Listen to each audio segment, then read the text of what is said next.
Et salut tout le monde, j'espère vraiment que vous allez bien, moi ça va super, on se retrouve pour une nouvelle vidéo. Aujourd'hui j'ai sorti une de mes casquettes préférées que je n'ose pas trop mettre dans la rue parce qu'elle est un peu flashy, mais c'est une de mes préférées parce que c'est la casquette de Forrest Gump. J'en avais déjà parlé dans une vidéo, j'ai fait même une petite ouverture colis quand je l'ai reçue et c'était obligé que je vous la remontre dans une vidéo. J'ai remis aussi mon t-shirt DAB, celle qui avait fait tomber la plante. Il y en a certains qui ont cru que le DAB s'était fait exprès, que la plante tombe par terre. Ouais, ils se sont dit tiens, Tonton Snake a décidé de tout péter chez lui pour faire le malin en vidéo, voilà, tout simplement. Ils se sont pas rendu compte que derrière j'avais peut-être aussi pété mon téléphone fixe, que j'avais que ça à foutre. Et que j'ai fait tomber la box par terre, ce qui m'a presque empêché de ne plus avoir internet pendant un certain temps. Une belle connerie. Aujourd'hui, on va parler des Acanthosaura qui se trouvent derrière et je vais vous montrer un petit peu les œufs, ce qu'il en est. On va faire un petit suivi de tout ça dans cette vidéo. On me l'a beaucoup demandé pour l'incubation, donc pour les œufs d'Acanthosaura capra. Comment ça se passe? On va voir tout ça ensemble dans cette vidéo. Alors voici la boîte où j'incube les œufs d'Acanthosaura capra et je vais te montrer ça directement. Alors sur les 13, il n'en reste plus que 8 et je crois qu'il y en a encore un ou deux qui vont se mettre à pourrir. Tous les œufs n'étaient pas fiables parce que je les ai mirés à la lampe. Donc peut-être qu'à l'arrivée j'en aurai 3 ou 4 seulement. C'était une ponte surprise que je ne m'attendais pas du tout.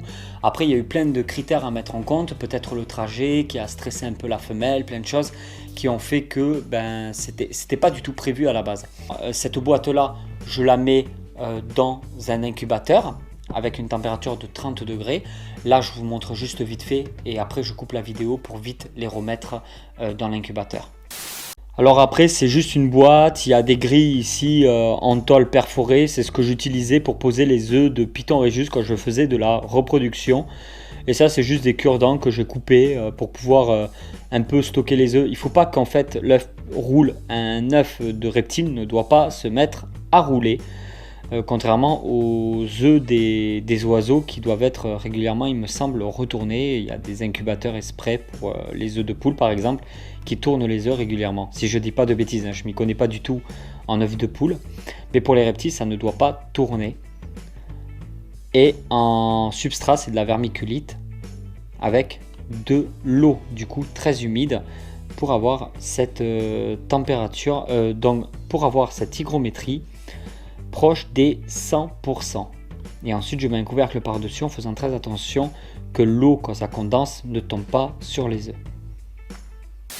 Alors je précise que même si en temps normal j'étais pas censé avoir des œufs, je vais quand même essayer de mener ça à terme et de faire tout un suivi là-dessus. Mais on va peut-être y arriver, on va essayer de faire quelque chose, il n'y a pas de raison.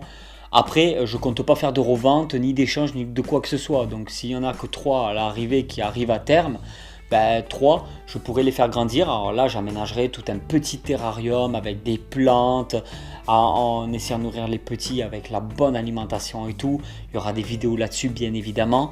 Je rappelle qu'il y a pratiquement jusqu'à 6 mois d'incubation. Ça peut être moins, ça peut être du 4 mois, ça peut être du 5 mois, mais ça peut aller jusqu'à 6 mois. Et ensuite quand les petits seront assez grands, essayer de les mettre avec les adultes. Donc si j'en ai 2 ou 3, ça me va très très bien. Si forcément j'en ai beaucoup plus, il faudra que je trouve d'autres solutions. Surtout que maintenant avec les nouvelles normes, je rappelle qu'il faut pucer les animaux. Les animaux, quand on peut les pucer, il faut les pucer. Donc les reptiles, il y a tout plein de réglementations comme ça. Je vous rappelle qu'il y a bien un arrêté qui est passé.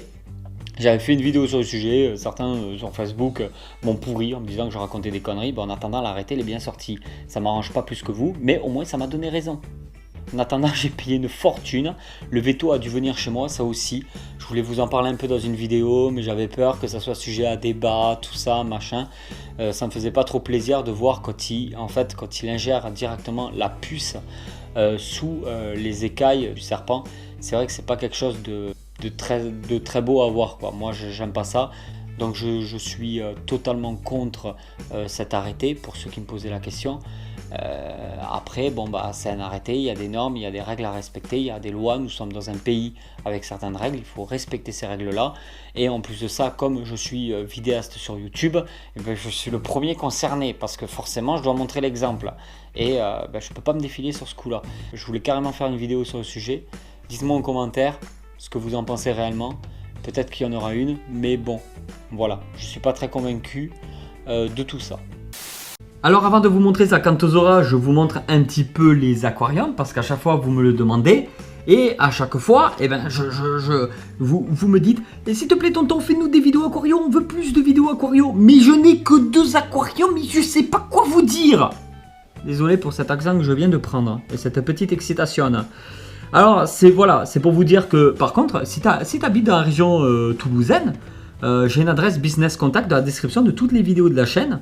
Donc tu peux toujours aller dessus, me contacter en disant hey, tonton, je suis pas loin, j'ai des aquariums, on pourrait faire une vidéo ensemble. Que tu aies des aquariums, un poney, un chien, un écureuil, ce que tu veux, tu peux toujours me contacter si tu veux que je vienne faire une vidéo. Pourquoi pas? Du moment que tu fais ça dans les règles de l'art et que tu as un petit message à faire passer, pourquoi pas? Hey, regardez, il y a une crevette là, juste là. T'as les délires. Alors il y en a beaucoup qui me disaient non, c'est pas vrai. Ben si, les crevettes peuvent sortir de l'eau pour aller dans l'aquarium d'à côté, ça arrive régulièrement. Donc oui, ces petites crevettes, quand les aquariums sont ouverts comme ça et qu'il y a des branches et plein de feuilles et tout qui sort, ben les crevettes des fois elles sortent de l'eau pour aller dans l'aquarium d'à côté. Et voici l'aquarium d'à côté. Alors ce qu'il faut savoir, c'est que cette plante se développe super bien. Les petites tortues se mettent toujours sous la pierre. Je ne sais pas si tu vas bien la voir. Il y en a une, voilà, les petites tortues elles se mettent toujours en dessous. Alors cet aquarium là, il y a toujours un petit peu d'algues pinceau, hein. Je n'ai jamais réussi véritablement à m'en débarrasser. Je ne sais pas non plus. L'eau est de mieux en mieux parce qu'il y a maintenant beaucoup de racines, des pousses de plantes que j'avais mis qui commencent à pomper dans cet aquarium et tout, donc ça fait plaisir. Après pour les algues, j'en aurai toujours plus ou moins à cause de la lampe UVB qui est juste au-dessus de cet aquarium. Par contre par terre, il y a beaucoup de dépôts comme ça. Alors ça, c'est pas vraiment de la saleté, c'est les copeaux, les éclats de coco. Je trouvais plus le nom. Parce que les Acanthosaura, quand ils vont se baigner dans l'eau, des fois, ils m'apportent en même temps des éclats de coco. Et donc ça se cumule, et après avec une petite épuisette de temps en temps je les ramasse. Alors c'est vrai que c'est un peu un aquarium à la coco. Donc on va ouvrir tout ça et je vais vous montrer un peu ce qu'il en est. Bon toujours pareil, hein, les pousses elles se développent, mais c'est vraiment un truc de malade. Ça c'est une pousse de tonton Snake que j'avais fait et elle a super bien poussé. Elle se développe, les feuilles sont magnifiques, bien vertes. Là, celle-là, c'est pareil. Hein. Alors celle-ci, c'est marrant parce que j'avais juste coupé une branche que j'ai bloquée après sous le morceau de bois. Et c'est cette tige-là dans l'eau qui prend racine. Bon, je te montre vite fait parce qu'à chaque fois je te les montre. Hein, tu vas râler après, tu vas dire, tu me montres toujours la même chose. Voici. Alors ça, c'est un des 2 nouveaux Acanthosaura. Alors lui, c'est le mâle, il me semble. Hein. C'est le grand mâle que j'ai eu. Il y en a certains qui m'ont dit ouais mais t'as pas fait de quarantaine pour les acanthos et tout. Alors si, ne t'inquiète pas. Mais c'est vrai qu'après dans les vidéos je décris pas tout en fait. Je vous parle pas toujours de tout.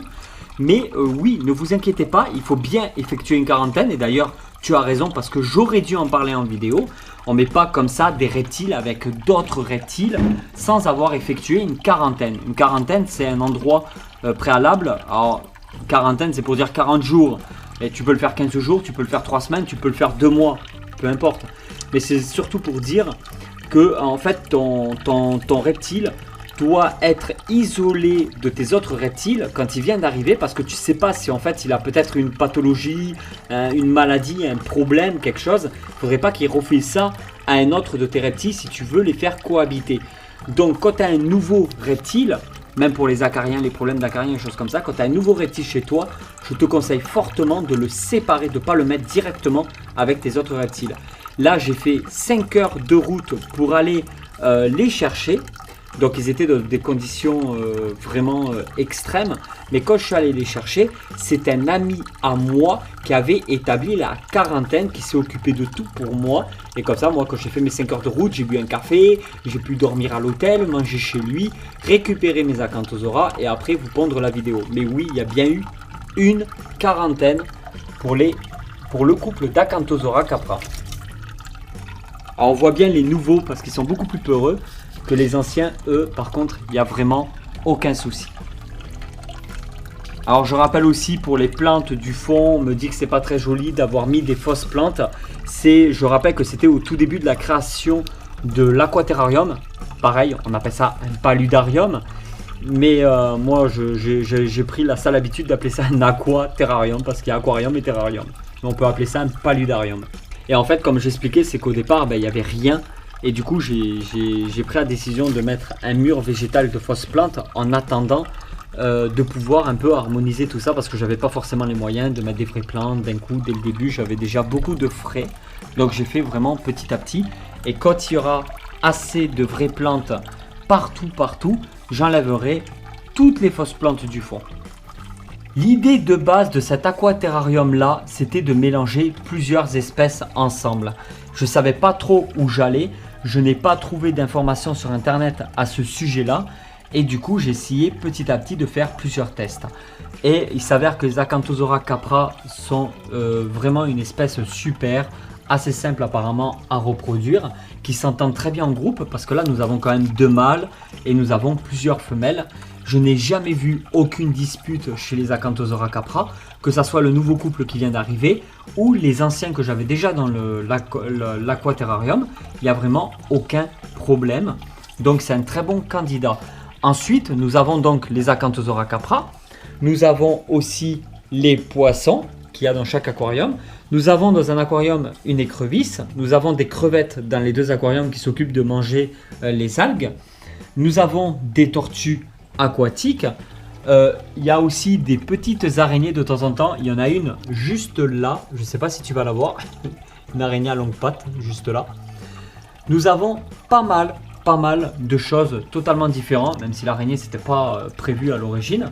Je compte essayer d'intégrer une nouvelle espèce, mais je ne sais pas encore quoi. Il faut beaucoup que je me renseigne sur ça pour pas faire n'importe quoi. Mais comme les Acanthosaura capra sont une espèce qui vit la journée, je pense m'attaquer à une espèce peu agressive ou pas du tout agressif, qu'il n'y ait pas de souci, et qui vivrait la nuit, qui serait plutôt terrestre. Parce que les Acanthosaura capra sont donc arboricoles et aquatiques. Donc il faudrait une espèce terrestre, aquatique. Pour pas qu'il y ait de noyade possible, il faut une espèce qui sache très bien nager. Donc une espèce aquatique. Et en même temps, une espèce qui supporterait pas forcément les grosses chaleurs. Parce que comme elle vivrait la nuit et que la lampe est éteinte, et bien forcément il n'y aurait pas de source de chaleur possible. Pourquoi choisir une espèce nocturne? Pour pas qu'elle soit en pleine activité quand il y a déjà les Acanthosaura capra, nous sommes d'accord. Mais aussi, je recherche une espèce nocturne parce que dedans, il y a pas mal de Black Red Runner qui se baladent un peu partout et qui sortent surtout la nuit. Donc, ils se font jamais manger par les Acanthosaura capra. Donc, je cherche un animal qui pourrait se déplacer et manger les Black Red Runner qui se baladeraient dans le terrarium la nuit. Donc, si vous avez des idées, vous pouvez toujours me les mettre en commentaire. J'avais pensé un petit peu au Tribulonotus. Vous pouvez toujours me dire ce que vous en pensez, mais il faudrait que je me penche un peu plus sur le sujet. Mais je sais que ça supporte pas les fortes chaleurs, que c'est aquatique, nocturne et terrestre, que la journée ça reste enfoui quelque part au frais. Donc il y a beaucoup de zones vraiment avec une température assez basse, comme cet endroit-là de l'aquaterrarium. Et sous les plantes et sous les feuilles, il y a beaucoup d'humidité et très peu de chaleur par rapport à cette zone là-bas. En plus, le Tribulonotus pourrait facilement se baigner. Je sais que c'est un très bon nageur. Donc il y a les aquariums pour ça, il y a des branches pour qu'ils puissent remonter sans aucun problème. De toute façon, les Acanthosaura capra se baignent régulièrement. Et il n'y en a jamais eu un qui s'est noyé dans un des aquariums. Donc je pense que ça serait peut-être un bon candidat. Et j'attends de savoir ce que vous allez me dire en commentaire.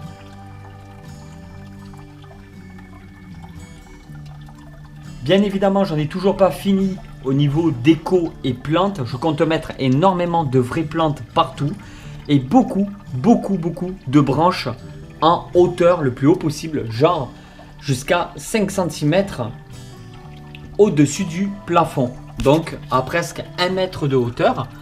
Pour que les Acanthosaura puissent aller jusqu'en haut et peut-être même mettre des petites maisonnettes pour que ça fasse comme des maisons pour les oiseaux là, les petites maisons en bois avec le petit trou, vraiment vissées sur la hauteur.